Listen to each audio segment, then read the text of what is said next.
I stood by and allowed my wife to almost kill our son. I was happy she did it. Okay, fair warning.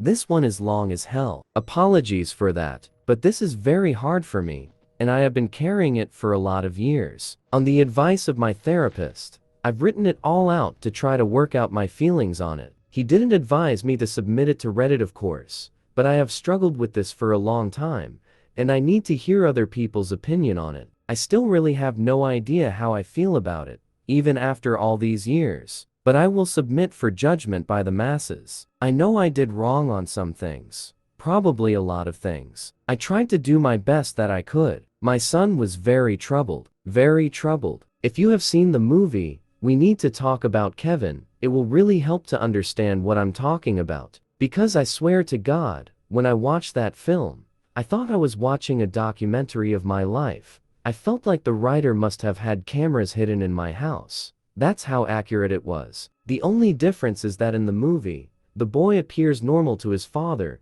and only reveals his true nature to his mother. With my son, he didn't have that mask. His insane behavior was the same with everyone. From the day he was born, my son just came out wrong. He was planned. My wife and I tried to get pregnant and were ecstatic when he was born. He was wanted and loved. We showered affection on him and really tried to give him a happy childhood. But from the day we brought him home from the hospital, he was miserable. He cried for 13 months straight. I'm not exaggerating. 13 months without a break. He cried until he had no voice left and kept crying. You could see his little face scrunched up and no sound coming out. Totally hoarse. There were times he would literally be crying in his sleep. I've never seen or heard of any other kid able to do that. We brought him to doctors, specialists, tried changing his diet, held him, rocked him, toys, swaddling, music, mobiles, everything we could think of.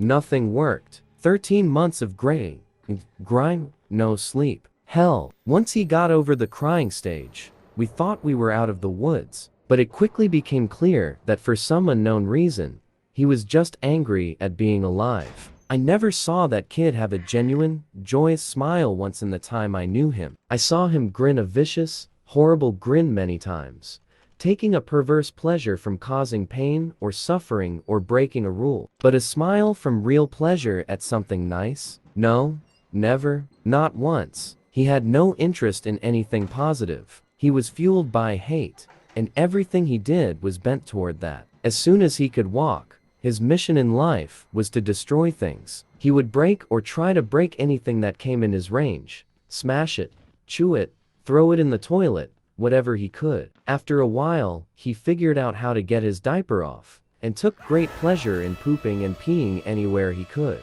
After a while, he figured out he could hide it, and started doing it in places we wouldn't find right away, grinding it into carpets, making it even more of a problem to clean, and making the house stink. When he got older, ages 9-15, he would do it in our bed, until we got a lock on our door, and he wasn't able to get in anymore. Then he'd just do it in the hallway in front of our room. That biological warfare started around 2.5 years old, and he never grew out of it. I'll try to speed it up, as I could literally go on for days about this stuff. But as he grew older, he became more and more unmanageable. He would bite, kick, scream, scratch, and spit at anyone trying to do anything with him. He was kicked out of school twice before he was 9, then let him back in, and then kicked him out for good. He had to change schools. The next one put him in a special class that kept him away from the other students. We had to install a door and lock on the kitchen because he would steal knives and use them to gouge the walls or furniture or chase people with them. When he was 10, he hurt me pretty good in the hip and butt. I still have the scars. As he grew older, he grew darker. He moved into setting things on fire and hurting local animals. There was a stray dog that hung out around the park near our house. My son blinded it. He would dip cats' tails in gasoline and light them on fire. He became a violent, stinking, vicious beast that lived in our house. We couldn't do anything with him. I will take this opportunity to preempt the tsunami of messages. Yes, we had the kid in therapy. He saw a psychiatrist twice a week, and had God knows how many different medications prescribed to him over the years. Nothing worked. Therapy didn't work. Meds didn't work. Nothing. He was like a poison cloud of hate and fury, lashing out at anything in his reach. When my son was 16, my wife got pregnant again. I can't tell you how different our reaction was. Instead of joy, we felt horror. This pregnancy had not been planned, and we really were at a loss over what to do. My son had been such an unending nightmare for 16 years. We couldn't take the idea of starting again from the beginning. We talked a lot about terminating, but access to abortion was not as easy in those days as it is now, and my wife was very against it. We talked about many options. In the end, we decided that my wife would have the baby, and if it turned out evil, we would put it up for adoption. We knew we just couldn't do it again with another child like our son. We had a daughter. She was normal. Suddenly, we saw what our lives should have been like the whole time, how things would have been had our son not been himself. She laughed at things. She breastfed without biting. She didn't have teeth yet anyway, but you could tell she was just trying to eat, not tear her mom's breast off. After 4 months, she was sleeping through the night. She was happy. She was normal. I can't describe the relief and happiness that we both felt. I don't have the words for it. This where I believe I may have started really pulling back from my son. Up until that time, whatever mistakes I made, I had always tried to do the best for my son. I am convinced of that. I tried to help him and love him and care for him. I really tried. But when my daughter was born, a wife and I both instinctively just turned toward her. She became our focus, not from malice, but just because she was so much easier. She was so happy and sweet. Every moment we were with her was like magic. I understand this was wrong, but we honestly couldn't help it. I don't have a better explanation than that. My son hadn't reacted to my wife being pregnant. I honestly don't know if he really understood it, but when we brought our daughter home, he started acting out even more. I didn't think it was possible, but he took it up another notch. At this time, he was 17, and we were having blowout screaming matches daily. Usually after we fought, he would storm out of the house and disappear for hours at a time, or come back the next morning. It was a relief. I started to actually look forward to our fights because it would get him away from us for a while. After the birth of our daughter, my relationship with my son was almost entirely gone. Our only real interactions were screaming at each other. My wife was even worse with him. She just had nothing left. By that time, if our son even came into the same room as her, she would just stop whatever she was doing and start screaming, "Get away from me! Get away! Get out!" Until he left. He started spending more and more time out of the house, which was a blessing for us. I have no idea what he got up to out in the world, but we were just happy it wasn't being inflicted on us. As a consequence of our son's behavior, we had invested heavily in locks around our house. All of the cheap, thin interior doors in our home had been replaced with thick, dense wood doors that couldn't be kicked through, equipped with keyed locks that my wife and I carried keys to. I know it sounds extreme, but locks and heavy doors were the best way we had found to create safe spaces from him. And again, before I'm inundated with messages,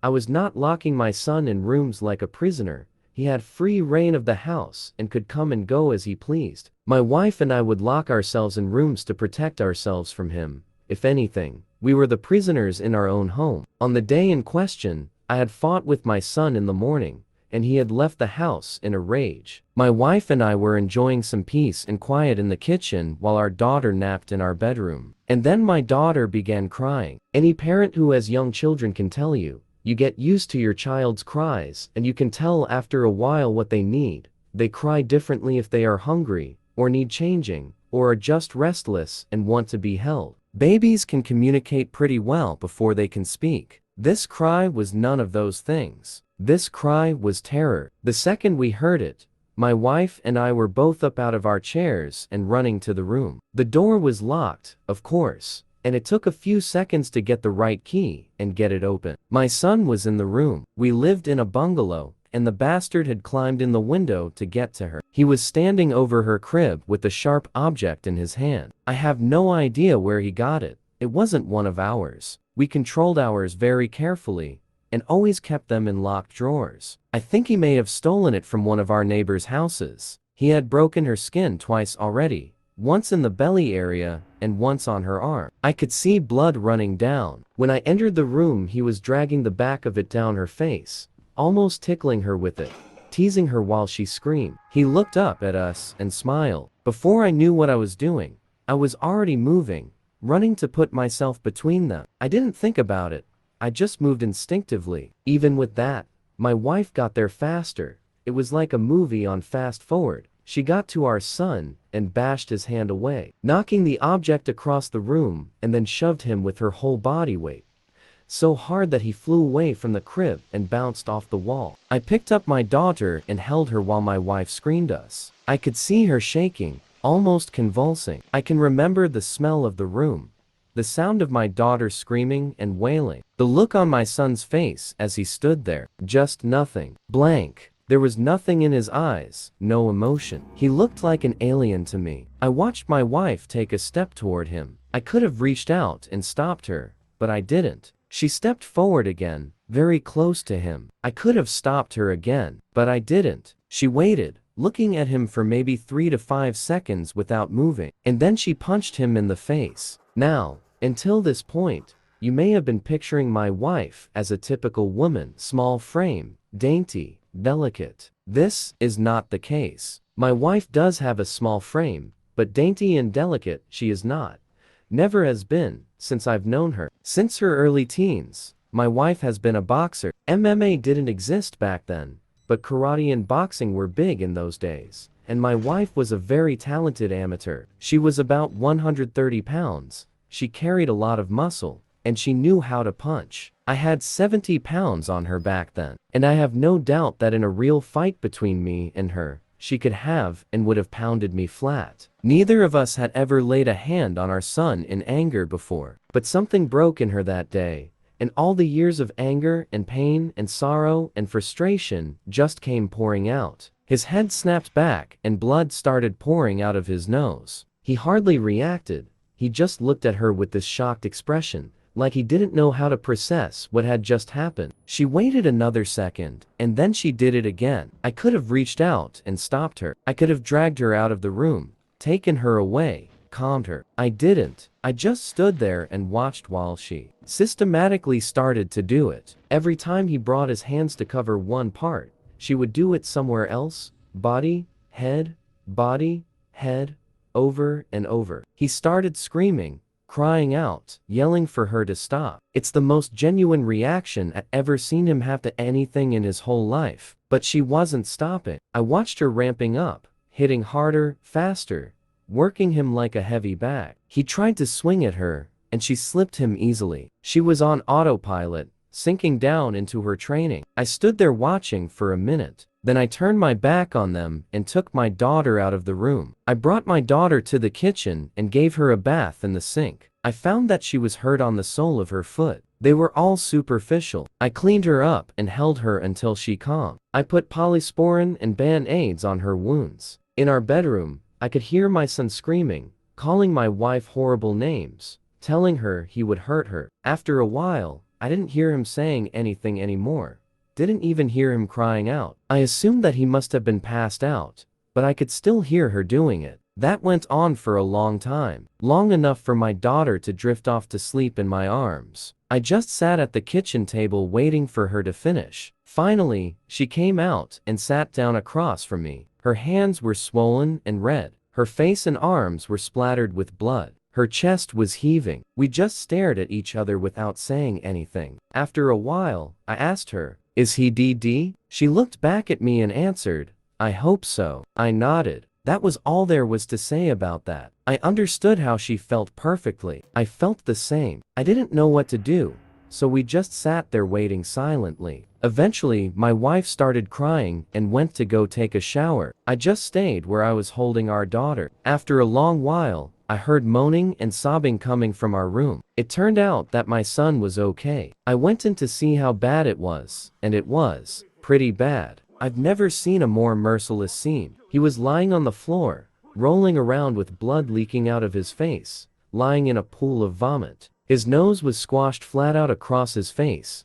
Both of his eyes were completely swollen shut and starting to blacken already. I could see that a couple of his fingers were bent out at weird angles, and he had peed his pants. I think he must have been missing teeth, but I couldn't see any on the floor, and I couldn't see inside his mouth. His lips were all puffed up and swollen. From talking to my wife about it later, I know now she focused heavily on his legs. She told me she kicked him in the groin repeatedly until her legs got tired, and had kept beating his body long after he had passed out. When my wife came out of the shower, I still didn't know what to do about our son. I didn't know whether to call the police or an ambulance, take him to the hospital myself.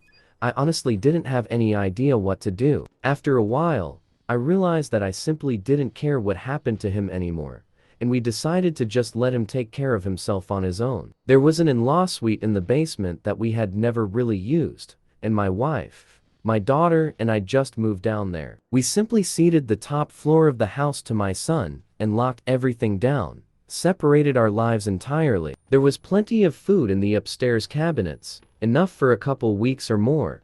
He had a washroom and bedrooms to use. We had a washroom in the basement, a small kitchenette, and a separate entrance, so we just stopped going upstairs. We just decided we were done with him. I figured we'd let his food run out and see what happened. Over the next week, we could hear him moving around upstairs. Sometimes, I think he just spent most of time lying in bed recovering. I went to work, watching on high alert in case he attacked me in the driveway, but he never did. My wife stayed home with our daughter. She was never out of our sight. One night, we heard him going ballistic, smashing things and banging. We didn't respond. He never tried to get downstairs or get near us though. I think he was afraid that if he got near us again, my wife might finish the job on him. After 3 weeks down in the basement, we hadn't heard anything from up above for a few days, and I ventured upstairs to the main floor of the house. The place was demolished, and there was no sign of my son. He was gone. It took months to repair the damage he had done and get the main floor back to normal again. There was food and poop smeared all over the walls and broken glass on the floor, big holes in the drywall. He had ripped the place apart. He tore up the linoleum in a corner of the kitchen and emptied an entire foam fire extinguisher into the living room. I feel thankful that he didn't burn the house down with us in it. I'm honestly not sure why he didn't. The kid wasn't shy about lighting things on fire. After that, I lived in fear every day that he would come back, that he would ambush us out of the blue and try to kill us. We moved house about 3 years later, and I finally stopped being afraid that he would show up again, as now, he had no idea where we were. I finally felt safe from him. All this happened a long time ago. My son was born in the spring of 1971. My daughter was born in '88. I'm an old man now. I'll be 70 this year, and my wife passed from cancer in 2016. My daughter is 31 now. I moved in with her and her husband after my wife passed. I've got 2 granddaughters, and they are the joy of my life. I see a therapist a couple times a month to talk about all this. I don't know where my son is. The last time I saw him was when he was lying on the floor of our bedroom, bleeding. I haven't heard from him since he left. More than 30 years now. I don't want to. I carry a lot of guilt from that time, and a lot of conflicted emotions. I didn't hurt him myself, but I allowed it, and I thought he deserved it. I was happy it happened. I didn't try to kill him, but I would have been happy if he passed. I will say that I do hope he was able to overcome his demons and go live a normal life somewhere. If he wasn't able to do that, if he stayed the way he was, then I truly do hope someone out there hurt him. When I knew him, he was a rabid dog, and whichever way it went, I just hope he isn't still out there hurting anyone else.